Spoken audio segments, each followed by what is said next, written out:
Épître de Pierre, chapitre 1er. Pierre, apôtre de Jésus-Christ, à ceux qui sont étrangers et dispersés dans le Pont, la Galatie, la Cappadoce, l'Asie et la Bithynie, et qui sont élus selon la prescience de Dieu le Père par la sanctification de l'Esprit, afin qu'ils deviennent obéissants, et qu'ils participent à l'aspersion du sang de Jésus-Christ, que la grâce et la paix vous soient multipliées. Béni soit Dieu le Père de notre Seigneur Jésus-Christ qui, selon sa grande miséricorde, nous a régénérés par une espérance vivante, par la résurrection de Jésus-Christ d'entre les morts, pour un héritage qui ne se peut ni corrompre, ni souiller, ni flétrir, lequel vous est réservé dans les cieux. À vous qui, par la puissance de Dieu, êtes gardés par la foi pour le salut, prêt à être relevé dans les derniers temps. C'est là ce qui fait votre joie. Quoique maintenant, puisqu'il le faut, vous soyez attristés pour un peu de temps par diverses épreuves, afin que l'épreuve de votre foi, plus précieuse que l'or périssable, qui cependant est éprouvé par le feu, ait pour résultat la louange, la gloire et l'honneur lorsque Jésus-Christ apparaîtra. Lui que vous aimez sans l'avoir vu, en qui vous croyez sans le voir encore, vous réjouissant d'une joie ineffable et glorieuse, parce que vous obtiendrez le salut de vos âmes pour prix de votre foi. Les prophètes qui ont prophétisé, touchant la grâce qui vous était réservée, ont fait de ce salut l'objet de leurs recherches et de leurs investigations, voulant sonder l'époque et les circonstances marquées par l'Esprit de Christ qui était en eux, et qui attestait d'avance les souffrances de Christ et la gloire dont elles seraient suivies. Il leur fut révélé que ce n'était pas pour eux-mêmes, mais pour vous, qu'ils étaient les dispensateurs de ces choses, que vous ont annoncé maintenant ceux qui vous ont prêché l'Évangile par le Saint-Esprit envoyé du ciel, et dans lesquels les anges désirent plonger leur regard. C'est pourquoi saignez les reins de votre entendement, soyez sobres, et ayez une entière espérance dans la grâce qui vous sera apportée lorsque Jésus-Christ apparaîtra. Comme des enfants obéissants, ne vous conformez pas aux convoitises que vous aviez autrefois, quand vous étiez dans l'ignorance. Mais puisque celui qui vous a appelé est saint, vous aussi, soyez saints dans toute votre conduite, selon qu'il est écrit « Vous serez saints, car je suis saint ». Et si vous invoquez comme Père celui qui juge selon l'œuvre de chacun, sans acception de personne, conduisez-vous avec crainte pendant le temps de votre pèlerinage, sachant que ce n'est pas par des choses périssables, par de l'argent ou de l'or, que vous avez été rachetés de la vaine manière de vivre, que vous avez hérité de vos pères, mais par le sang précieux de Christ, comme d'un agneau sans défaut et sans tache, prédestiné avant la fondation du monde et manifesté à la fin des temps, à cause de vous, qui par lui croyez en Dieu, lequel l'a ressuscité des morts et lui a donné la gloire, en sorte que votre foi et votre espérance reposent sur Dieu. Ayant purifié vos âmes en obéissant à la vérité pour avoir un amour fraternel, sincère, aimez-vous ardemment les uns les autres de tout votre cœur, puisque vous avez été régénérés non par une semence corruptible, mais par une semence incorruptible, par la parole vivante et permanente de Dieu. Car toute chair est comme l'herbe, et toute sa gloire comme la fleur de l'herbe. L'herbe sèche, et la fleur tombe. Mais la parole du Seigneur demeure éternellement, et cette parole est celle qui vous a été annoncée par l'Évangile. Épître de Pierre, chapitre 2. Rejetant donc toute malice et toute ruse, la dissimulation, l'envie et toute médisance, désirez comme des enfants nouveau-nés le lait spirituel et pur, afin que par lui vous croissiez pour le salut. Si vous avez goûté que le Seigneur est bon, approchez-vous de lui, pierre vivante, rejetée par les hommes, mais choisie et précieuse devant Dieu. et vous-même comme des pierres vivantes. Édifiez-vous pour former une maison spirituelle, un saint sacerdoce, afin d'offrir des victimes spirituelles, agréables à Dieu par Jésus-Christ. Car il est dit dans l'Écriture, « Voici, je mets en Sion une pierre angulaire, choisie, précieuse, et celui qui croit en elle ne sera point confus. » L'honneur est donc pour vous qui croyez, mais pour les incrédules. La pierre qu'ont rejetait ceux qui bâtissaient est devenue la principale de l'angle, et une pierre d'achoppement et un rocher de scandale. Ils s'y heurtent pour n'avoir pas cru à la parole, et c'est à cela qu'ils sont destinés. Vous, au contraire, vous êtes une race élue, un sacerdoce royal, une nation sainte, un peuple acquis, afin que vous annonciez les vertus de celui qui vous a appelé des ténèbres à son admirable lumière. Vous qui autrefois n'étiez pas un peuple, et qui maintenant êtes le peuple de Dieu, vous qui n'aviez pas obtenu miséricorde, et qui maintenant avez obtenu miséricorde. Bien-aimés, je vous exhorte, comme étrangers et voyageurs sur la terre, à vous abstenir des convoitises charnelles qui font la guerre à l'âme. Ayez au milieu des païens une bonne conduite, afin que là même où ils vous calomnient, comme si vous étiez des malfaiteurs, ils remarquent vos bonnes œuvres et glorifient Dieu au jour où il les visitera. Soyez soumis à cause du Seigneur à toute autorité établie parmi les hommes, soit au roi comme souverain, soit au gouverneur comme envoyé par lui pour punir les malfaiteurs et pour approuver les gens de bien. Car c'est la volonté de Dieu qu'en pratiquant le bien, vous réduisiez au silence les hommes ignorants et insensés, étant libres, sans faire de la liberté un voile qui couvre la méchanceté, mais agissant comme des serviteurs de Dieu. Honorez tout le monde, aimez les frères, craignez Dieu, honorez le roi. Serviteurs, soyez soumis en toute crainte à vos maîtres, et non seulement à ceux qui sont bons et doux, mais aussi à ceux qui sont d'un caractère difficile. Car c'est une grâce que de supporter des afflictions par motif de conscience envers Dieu, quand on souffre injustement. En effet, quelle gloire y a-t-il à supporter de mauvais traitements pour avoir commis des fautes? Mais si vous supportez la souffrance lorsque vous faites ce qui est bien, c'est une grâce devant Dieu. Et c'est à cela que vous avez été appelés, parce que Christ aussi a souffert pour vous, en laissant un exemple afin que vous suiviez ses traces. Lui qui n'a point commis de péché, et dans la bouche duquel il ne s'est point trouvé de fraude.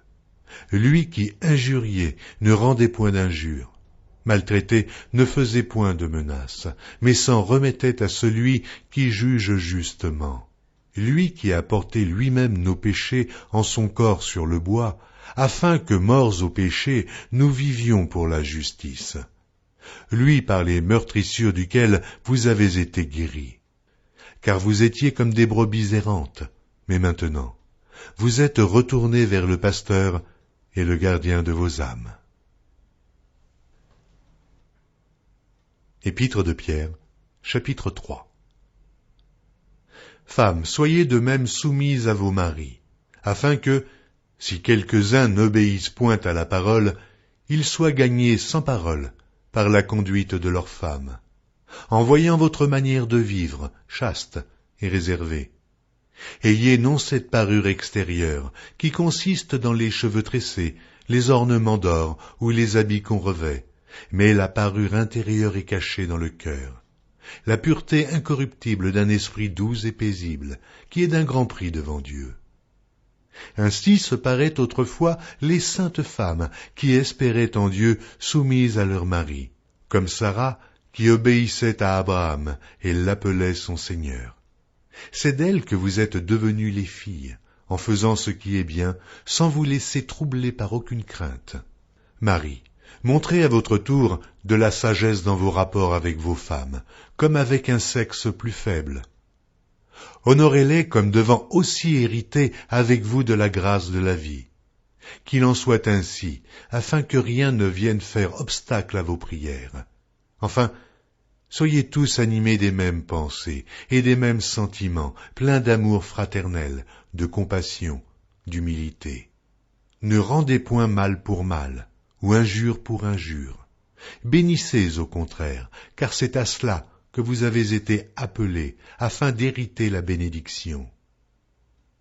Si quelqu'un, en effet, veut aimer la vie et avoir des jours heureux, qu'il préserve sa langue du mal et ses lèvres des paroles trompeuses, qu'il s'éloigne du mal et fasse le bien, qu'il recherche la paix et la poursuive. Car les yeux du Seigneur sont sur les justes, et ses oreilles sont attentives à leurs prières. Mais la face du Seigneur est contre ceux qui font le mal.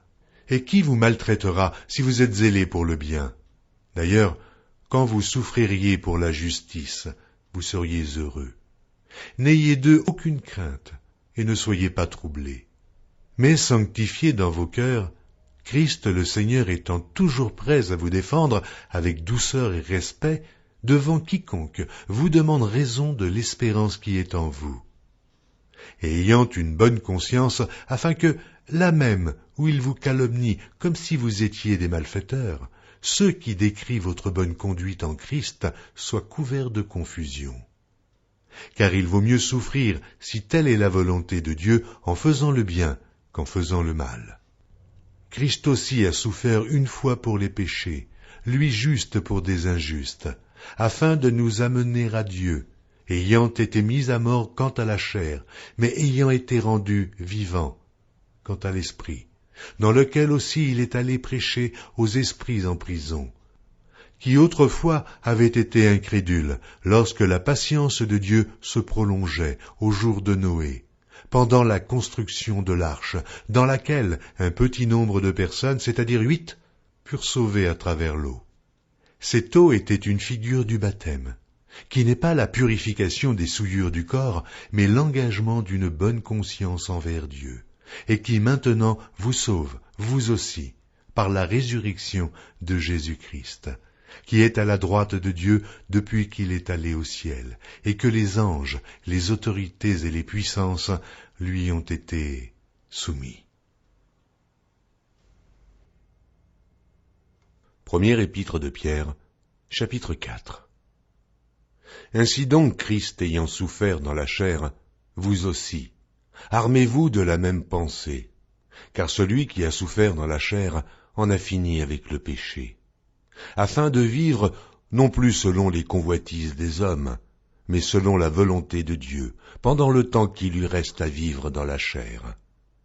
C'est assez, en effet, d'avoir dans le temps passé accompli la volonté des païens, en marchant dans la dissolution, les convoitises, l'ivrognerie, les excès du manger et du boire, et les idolâtries criminelles. Aussi trouve-t-il étrange que vous ne vous précipitiez pas avec eux dans le même débordement de débauche, et ils vous calomnient. Ils rendront compte à celui qui est prêt à juger les vivants et les morts. Car l'Évangile a été aussi annoncé aux morts, afin que, après avoir été jugés comme les hommes quant à la chair, ils vivent selon Dieu, quant à l'esprit. La fin de toute chose est proche. Soyez donc sages et sobres pour vaquer à la prière. Avant tout, ayez les uns pour les autres une ardente charité, car la charité couvre une multitude de péchés. Exercez l'hospitalité les uns envers les autres, sans murmure, comme de bons dispensateurs des diverses grâces de Dieu.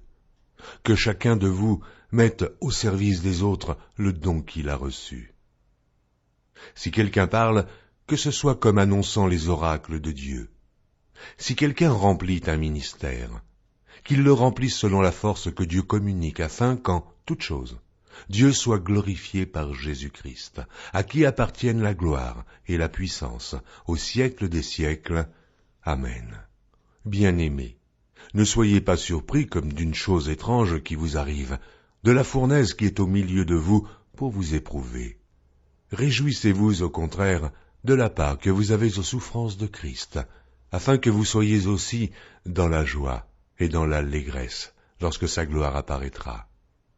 Si vous êtes outragés pour le nom de Christ, vous êtes heureux, parce que l'Esprit de gloire, l'Esprit de Dieu, repose sur vous.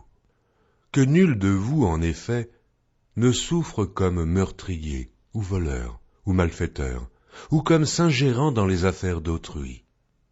Mais si quelqu'un souffre comme chrétien, qu'il n'en ait point honte, et que plutôt il glorifie Dieu à cause de ce nom. Car c'est le moment où le jugement va commencer par la maison de Dieu. Or, si c'est par nous qu'il commence, quelle sera la fin de ceux qui n'obéissent pas à l'évangile de Dieu?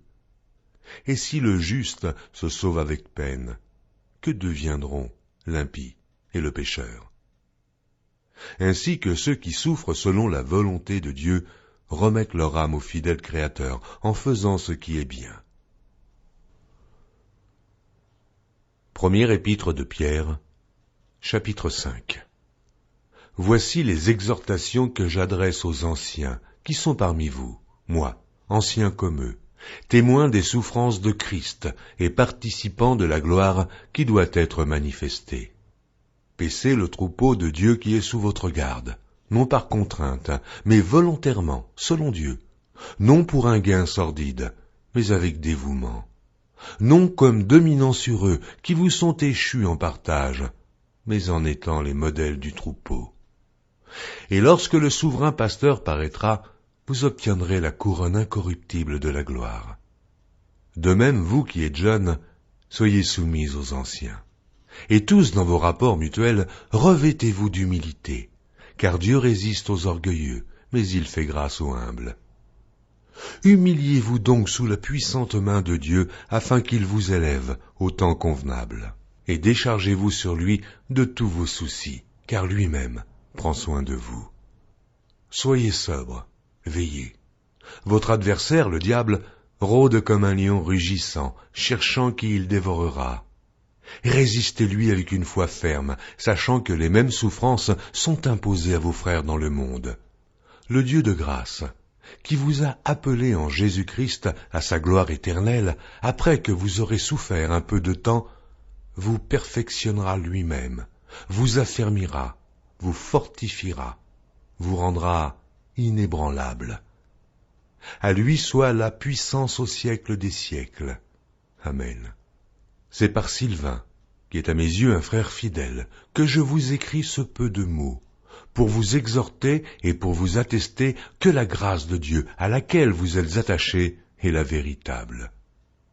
L'Église des élus qui est à Babylone vous salue, ainsi que Marc, mon fils. Saluez-vous les uns les autres par un baiser d'affection. Que la paix soit avec vous tous qui êtes en Christ. Deuxième épître de Pierre, chapitre 1er. Simon Pierre, serviteur et apôtre de Jésus-Christ, à ceux qui ont reçu en partage une foi du même prix que la nôtre, par la justice de notre Dieu et du Sauveur Jésus-Christ. Que la grâce et la paix vous soient multipliées par la connaissance de Dieu et de Jésus notre Seigneur. Comme sa divine puissance nous a donné tout ce qui contribue à la vie et à la piété au moyen de la connaissance de celui qui nous a appelés par sa propre gloire et par sa vertu, lesquels nous assurent de sa part les plus grandes et les plus précieuses promesses, afin que par elles vous deveniez participants de la nature divine, en fuyant la corruption qui existe dans le monde par la convoitise. À cause de cela même, faites tous vos efforts pour joindre à votre foi la vertu, à la vertu la science, à la science la tempérance, à la tempérance la patience, à la patience la piété, à la piété l'amour fraternel, à l'amour fraternel la charité. Car si ces choses sont en vous, et y sont avec abondance, elles ne vous laisseront point oisifs, ni stériles, pour la connaissance de notre Seigneur Jésus-Christ. Mais celui en qui ces choses ne sont point est aveugle. Il ne voit pas de loin, et il a mis en oubli la purification de ses anciens péchés. C'est pourquoi, frères, appliquez-vous d'autant plus à affermir votre vocation et votre élection, car en faisant cela, vous ne broncherez jamais. C'est ainsi, en effet, que l'entrée dans le royaume éternel de notre Seigneur et Sauveur Jésus-Christ vous sera pleinement accordée. Voilà pourquoi je prendrai soin de vous rappeler ces choses, bien que vous les sachiez et que vous soyez affermis dans la vérité présente. Et je regarde comme un devoir, aussi longtemps que je suis dans cette tente, de vous tenir en éveil par des avertissements, car je sais que je la quitterai subitement, ainsi que notre Seigneur Jésus-Christ me l'a fait connaître. Mais j'aurai soin qu'après mon départ, vous puissiez toujours vous souvenir de ces choses.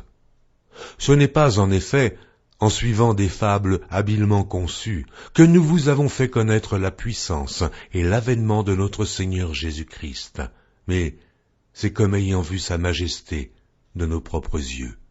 Car il a reçu de Dieu le Père honneur et gloire, quand la gloire magnifique lui fit entendre une voix qui disait « Celui-ci est mon Fils bien-aimé, en qui j'ai mis toute mon affection. » Et nous avons entendu cette voix venant du ciel, lorsque nous étions avec lui sur la sainte montagne. Et nous tenons pour d'autant plus certaine la parole prophétique, à laquelle vous faites bien de prêter attention, comme à une lampe qui brille dans un lieu obscur, jusqu'à ce que le jour vienne apparaître et que l'étoile du matin se lève dans vos cœurs. Sachant tout d'abord vous-même qu'aucune prophétie de l'Écriture ne peut être un objet d'interprétation particulière, car ce n'est pas par une volonté d'homme qu'une prophétie a jamais été apportée, mais c'est poussé par le Saint-Esprit que des hommes ont parlé de la part de Dieu. Deuxième épître de Pierre, chapitre 2. Il y a eu parmi le peuple de faux prophètes, et il y aura de même parmi vous de faux docteurs, qui introduiront des sectes pernicieuses et qui, reniant le maître qui les a rachetés, attireront sur eux une ruine soudaine. Plusieurs les suivront dans leur dissolution, et la voie de la vérité sera calomniée à cause d'eux. Par cupidité, ils trafiqueront de vous au moyen de paroles trompeuses. Eux que menace depuis longtemps la condamnation et dont la ruine ne sommeille point. Car si Dieu n'a pas épargné les anges qui ont péché, mais s'il les a précipités dans les abîmes de ténèbres et les réserve pour le jugement, s'il n'a pas épargné l'ancien monde, mais s'il a sauvé Noé, lui, 8e, ce prédicateur de la justice, lorsqu'il fit venir le déluge sur un monde d'impies, s'il a condamné à la destruction et réduit en cendres les villes de Sodome et de Gomorrhe, les donnant comme exemple aux impies à venir, et s'il a délivré le juste Lot, profondément attristé de la conduite de ces hommes, sans frein dans leur dissolution, car ce juste, qui habitait au milieu d'eux, tourmentait journellement son âme, juste à cause de ce qu'il voyait et entendait de leurs œuvres criminelles. Le Seigneur s'est délivré de l'épreuve les hommes pieux, et réservé les injustes pour être punis au jour du jugement. Ceux surtout qui vont, après la chair, dans un désir d'impureté et qui méprisent l'autorité. Audacieux et arrogants, ils ne craignent pas d'injurier les gloires, tandis que les anges, supérieurs en force et en puissance, ne portent pas contre elles de jugement injurieux devant le Seigneur. Mais eux, semblables à des brutes qui s'abandonnent à leurs penchants naturels et qui sont nées pour être prises et détruites, ils parlent d'une manière injurieuse de ce qu'ils ignorent et ils périront par leur propre corruption, recevant ainsi le salaire de leur iniquité. Ils trouvent leur délice à se livrer au plaisir en plein jour. Hommes tarés et souillés, ils se délectent dans leur tromperie en faisant bonne chère avec vous. Ils ont les yeux pleins d'adultère et insatiables de péché. Ils amorcent les âmes mal affermies. Ils ont le cœur exercé à la cupidité. Ce sont des enfants de malédiction. Après avoir quitté le droit chemin, ils se sont égarés en suivant la voie de Balaam, fils de Bosor, qui aima le salaire de l'iniquité, mais qui fut repris pour sa transgression. Une ânesse muette, faisant entendre une voix d'homme, arrêta la démence du prophète. Ces gens-là sont des fontaines sans eau, des nuées que chasse un tourbillon. L'obscurité des ténèbres leur est réservée. Avec des discours enflés de vanité, ils amorcent par les convoitises de la chair, par les dissolutions, ceux qui viennent à peine d'échapper aux hommes qui vivent dans l'égarement. Ils leur promettent la liberté, quand ils sont eux-mêmes esclaves de la corruption, car chacun est esclave de ce qui a triomphé de lui. En effet, si après s'être retirés des souillures du monde par la connaissance du Seigneur et Sauveur Jésus-Christ, ils s'y engagent de nouveau et sont vaincus, leur dernière condition est pire que la première. Car mieux valait pour eux n'avoir pas connu la voie de la justice que de se détourner, après l'avoir connue, du saint commandement qui leur avait été donné. Il leur est arrivé ce que dit un proverbe vrai: le chien est retourné à ce qu'il avait vomi, et la truie lavée s'est vautrée dans le bourbier. Deuxième épître de Pierre, chapitre 3. Voici déjà, bien-aimés, la seconde lettre que je vous écris. Dans l'une et dans l'autre, je cherche à éveiller par des avertissements votre saine intelligence, afin que vous vous souveniez des choses annoncées d'avance par les saints prophètes et du commandement du Seigneur et Sauveur.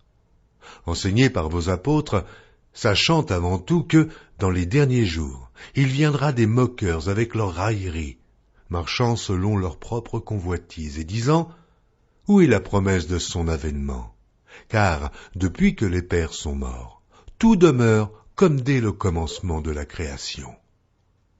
Ils veulent ignorer, en effet, que des cieux existèrent autrefois par la parole de Dieu, de même qu'une terre tirée de l'eau et formée au moyen de l'eau, et que par ces choses le monde d'alors périt, submergé par l'eau. Tandis que, par la même parole, les cieux et la terre d'à présent sont gardés et réservés pour le feu, pour le jour du jugement et de la ruine des hommes impies. Mais il est une chose, bien-aimée, que vous ne devez pas ignorer, c'est que, devant le Seigneur, un jour est comme 1000 ans, et 1000 ans sont comme un jour. Le Seigneur ne tarde pas dans l'accomplissement de la promesse, comme quelques-uns le croient, mais il use de patience envers vous, ne voulant pas qu'aucun périsse, mais voulant que tous arrivent à la repentance. Le jour du Seigneur viendra comme un voleur. En ce jour, les cieux passeront avec fracas, les éléments embrasés se dissoudront, et la terre, avec les œuvres qu'elle renferme, sera consumée.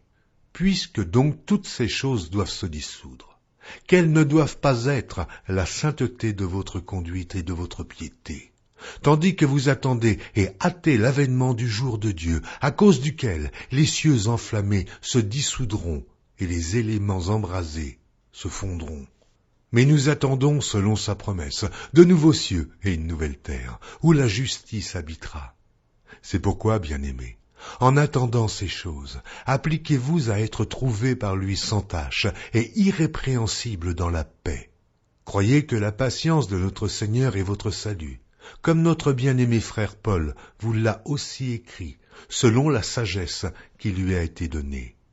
C'est ce qu'il fait dans toutes les lettres, où il parle de ces choses, dans lesquelles il y a des points difficiles à comprendre, dont les personnes ignorantes et mal affermies tordent le sens, comme celui des autres Écritures, pour leur propre ruine.